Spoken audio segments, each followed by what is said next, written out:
Hey guys, my name's Crispin Powley. I want to take a few minutes of your time and explain to you why I think I'd be a good choice for the Dream.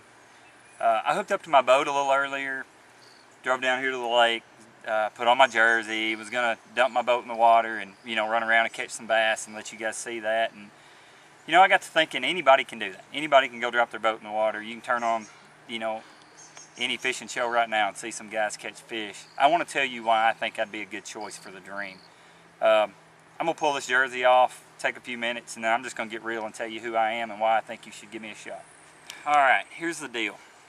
I'm going to tell you something that you're probably not going to hear a lot of, and it is that I don't want to be a professional angler. I love to bass fish. I'm the sales manager for Strike King Lure Company. My entire career is in bass fishing. I've fished a gazillion tournaments. I've won boats. I've won trophies, checks. Nothing nobody else has never done.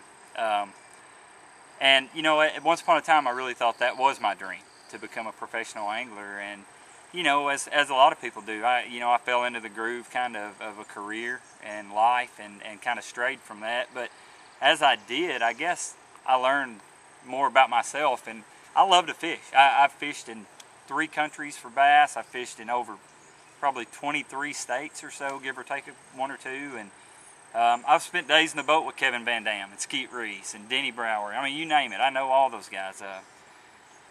It's not what I want to do. It's not what I want to be. I really like my career, but here's the kicker. I think I could compete at that level, and despite the fact that's not really what I want for myself, I do think I have the skill set that would allow me to be competitive. And that may sound like some guy saying, yeah, I could step into the home run derby and the all-star game, but I really feel that way. I've spent a lot of time with most all the Elite Series pros. I know 95% of them, and have fished with most of them. And I really enjoy the competition of tournament fishing, but it's just not my thing. So, I think given the opportunity, I think I could get there, in a format such as the Dream that allows you to go shoulder to shoulder with these guys, but you don't have to. You don't have to quit your job. You don't have to give up, time away from your family. I think that would give me an awesome opportunity to prove my theory, that I think, there are people with that skill set that just can't take that leap of faith, so to speak. And that's my main driving force for wanting to do this. About 12 or 13 years ago, I qualified for this tournament. Back then it was the Stratus Owners World Championship. I was running a Stratus boat at the time, and you have to go to a regional and qualify for the championship. And my partner and I qualified for it. We were the youngest team there by a considerable margin. And I had already told my family, if I won this thing, the payout was $100,000, and that was, smoking for an amateur tournament. That's smoking for any tournament. But I've already told everybody, I don't really have a lot of debt, and I don't have a lot of ties, and if I win this thing, I'm going to do it. I'm going to pay my entry fee, jump on the tour, some tour, and take off. And I had my mind made up. I was pretty secure that was that was the route for me. And as it turns out, I didn't win. I came in second by 3 ounces. First place was $100,000, and second place was a boat. And I guess I felt maybe I wasn't ready. Maybe it was a sign. I don't know. But that was kind of the turning point. I didn't really give up on my dream, but I probably backed off of it to a certain degree then.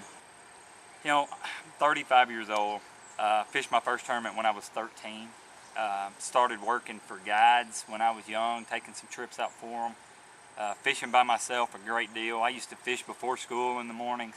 I grew up right here on Kentucky Lake, which is God's country. And I'm actually living in East Texas now, but I'm an offshore guy. That is my strength. If I have anything, it's picking that big deep diving crankbait up, and that football jig, or a big swim bait, and getting out and finding fish, finding groups of fish. And that's what I really like to do. But I've caught them on a drop shot in the Northeast, and I've caught them swim baiting in California, and flipping grass in Florida, and fishing flooded timber in the Ozark Lakes. And I'm comfortable doing anything. But man, if I have it my way and I get to be on this deal, I got my fingers crossed it's going to be somewhere where I can catch them offshore.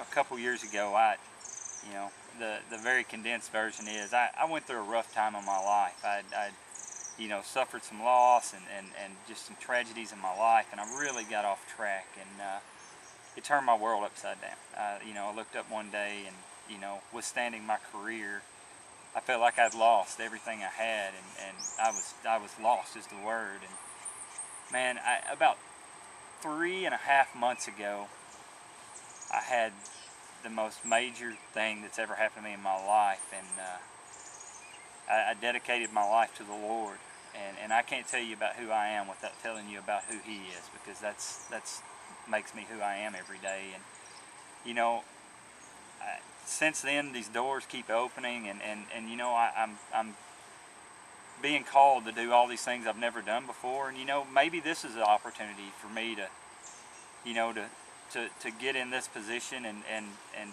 show people the strength of my God, and you know, I'm just comfortable with it if it is or it isn't. You know, if He opens the door for me, I'm very willing to walk through it, and if not, you know, so be it. It's not His plan. But you know, it's like this bracelet says. It says, I am second, and you know, I strive to live every minute of my life like that. I'm second to my Lord and Savior, and you know, if being on the dream is what He has in store for me, I think that's awesome, and I think I'll do everything I can to glorify Him in the process of trying really hard to win this thing. You know, I've got some fantastic ideas on what I could do with it if I were to be in a position to win. And if not, man, that's cool. I know I went about things the right way.